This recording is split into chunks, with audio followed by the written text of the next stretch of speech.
Hey guys, welcome back. So we'll be playing the Freshman Book 4, Chapter 3. You stop for the night at the Ashton Summer Home. Will you get rested up or party out? We'll just have to see. Chapter 3, Summer Wine. You, Zig, and Chris cling to your seats as Zach drives down a bumpy dirt road. Thick walls of trees surround the van.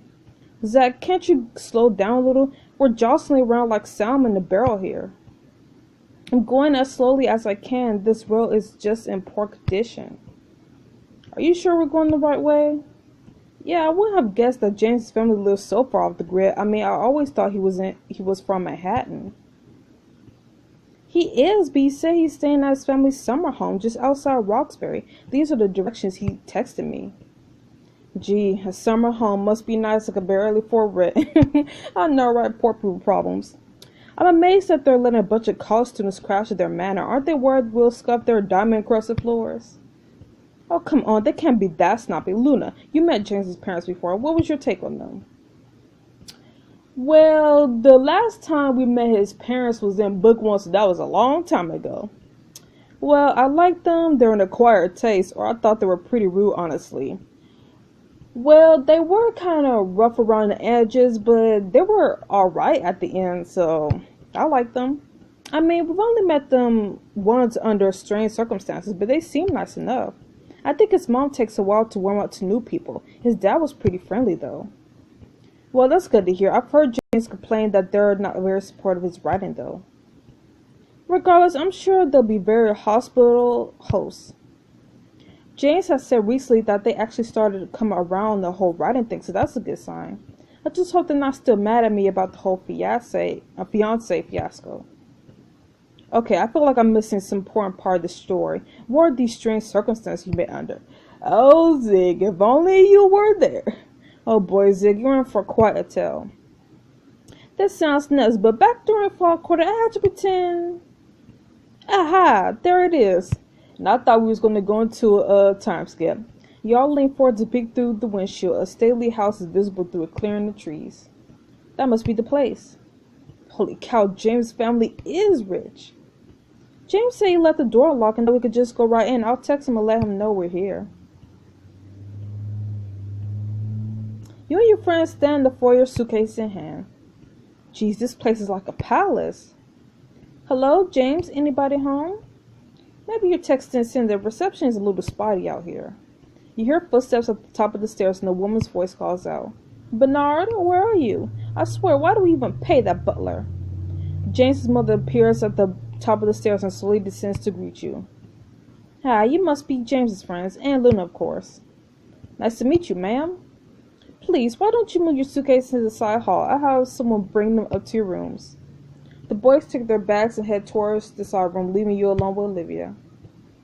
Miss Ashton, it's a pleasure to see you again. Do you know where James is? Your house is absolutely stunning. It's a pleasure to see you again. And I got approval.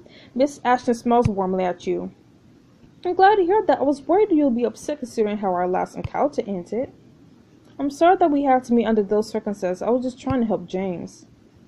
Please, Luna, it's I who should be apologizing. You were simply put into the middle of a family spat. I don't hold it against you. But what James has said, it sounds like you two genuinely love one another. Miss Ashton, James means the world to me, and I just want to see him happy. I'm very glad to hear it. I know your encouragement is important to him. George and I have been trying to show more support for James' writing lately. We were disappointed that he decided to step down from his film, but there's no doubt they worked hard. Perhaps the circumstances have been different. The boys re-enter the foyer as she clears her throat. So I take it you've been having a refreshing summer then? Yeah, I've been chilling out, mostly writing a lot, looking forward to this trip. I've been writing a lot. I guess working on, and I got double approval. I guess working on Professor Vasquez's book made me realize how much I actually enjoy it. Yes, James told me you were approved for publication. I have to send my press for your effort. Just then, James's father comes striding into the room. I thought I heard voices. Luna, how nice to see you again. He turns to your friends and extends his hands. George Ash, I don't believe we met. Pleasure, Zig. Hi, I'm Zach. Chris, it's nice to meet you, sir. The boys each shake George's hand. Now, you must be the football player. I used to dabble in rugby until I got too busy with school. I can understand that entirely, sir. I'm the student body president as well. Really? That's quite impressive. That was the kind of resume we always hoped James would have. Oh, but James has done so much. He wrote on stage a whole play. He got a movie deal in Hollywood. It's a shame that things didn't work out for him there. It seemed like such a wonderful opportunity. Mrs. Ashton, James left because he was miserable. James has accomplished a lot. This is James' life, not yours. He left because he was miserable. Hollywood wasn't good for him. His vision was getting sideswept. He had Yasmin breathing down his neck, and he had no support system.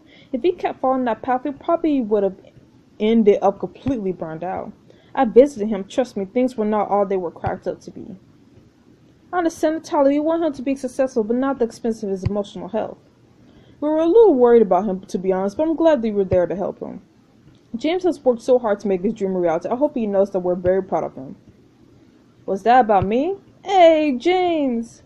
James enters from a side room. He breaks into a grin when he sees you and the rest of the group. Hey, you guys made it. He strides forward and wraps you in his arms, planting a kiss on your cheek, then pulls away to greet Chris, Zach, and Zig. I'm so sorry to see, it's so good to see everyone. Sorry I only saw your text a second ago. No worries, I can't thank you enough for letting us stay here for the night. And I'm not just saying that for the free indoor plumbing. It's not a problem. Besides, my parents are about to leave on a vacation for Greece, so we got the place to ourselves. And on that note, we should probably be on our way. Bernard should have packed the car by now. She turns and looks you over before giving you a short nod. It was very nice to see you again, Luna. I hope you enjoy the rest of your summer. You too, Miss Ashton. Have fun in Greece. We impressed James' parents. All right. George and Olivia exit and you all turn back to James. Still rocking the plaid look? Hey, it's summer. I need to stay cool. Plus, all my lightweight sweaters are at the dry cleaners. You all laugh and Chris claps James' shoulder with a warm grip. James, I'm really going to miss you next year. Miss me? Chris, I'll be at Hartfeld next year. Wait, I thought you were a senior. I was. Well, I still am. I didn't finish my credits last quarter when I was in LA, so I have to make them up. I gotta say, James, you're the last person I ever expected to be a super senior. Hey, it gives me a little more time to figure out what the heck I'm doing in my life. Who knows, maybe I'll end up sticking around Hartfeld a little longer. Yeah, you could start a master's degree, find a job at Hartfeld, work at the cafe. You know, James could be like a professor. He could be like a writer professor, and anybody who plays Hollywood wrote plays and all that. He was a filmmaker in his college days. But I forgot his name, but he was like a writing English professor that you were able to date. So James could be that. So you could find a job at Hartfeld. There might be something to that. I might be able to land a gig as a full-time assistant or something. I could see you as Professor Easy. See, Zig knows what I'm talking about. I'm afraid I'll need a PhD for that, but maybe someday. Anyway, enough about school in the ever-approaching future. How about I give you all the grand tour? We can start with the stables. I hope you like horses. James placed his arm around your shoulders, guiding you outside. After a short walk through the manicured grounds, James leads you into a small building. You're hit by the smell of fresh hay. Several horses whining from the closures along the walls. Hey, you beautiful beast. James, hay is for horses. Oh boy, do I need to steel myself for a road trip full of dad jokes? Sorry, I think I read him too many one-liners during the drive. Zig cautiously raised a hand towards one of the horse's muzzle. It's okay, Zig, you can pet him, he won't bite. Zig gently pats the horse's nose and snores cheerfully. He breaks into a grin. I've never seen a horse in person before. They're so majestic. Sounds like you're an animal person, Zig. I had dogs growing up, and of course I loved them, but I always liked reading National Geographic in the doctor's office and stuff. I went to the zoo for the first time in my 3rd grade class, and I was mesmerized. I was glued to the big cat exhibit for like an hour. You suddenly realized that a chestnut horse had stuck its head over the railing to rest, chin on your shoulder. Aw, nah. What's your name? What a pretty girl you are. Nah. Nah. Well, would you look at that? Luna's a horse whisperer. James approaches you and strokes the chestnut horse's neck. I think Ezra likes you, but do you want to earn his love forever? Sure, what do I have to do? James reaches to a nearby bucket and hands you a carrot. Ezra neighs with excitement. He goes nuts for carrots. Zig, Chris, you want to feed Ernest and Walt? You all gaze on in delight as the horses gobble up the carrots you offer. Wow, they're such gentle giants. You're so lucky that you get to hang out with horses whenever you want to. Maybe I should get a pet. It might make me feel better after getting dumped. James raised his eyebrows and glanced over at you, and you nod sadly. Oh, I'm sorry to hear that. Is everything okay? That's fine. I'm just processing, trying to take my mind off of it all. Well, if it helps, spending time with the horses always cheers me up. And they love going riding. How about we all take them out for a try? You get to see the beautiful countryside, too. Can't we? It'll be a nice change of pace from driving on the highway. Nah. Ezra bucks joyfully in the stall. I, for one, could use a little fresh air. How about it, Luna? No. You guys don't even need me. You guys can just go by yourselves.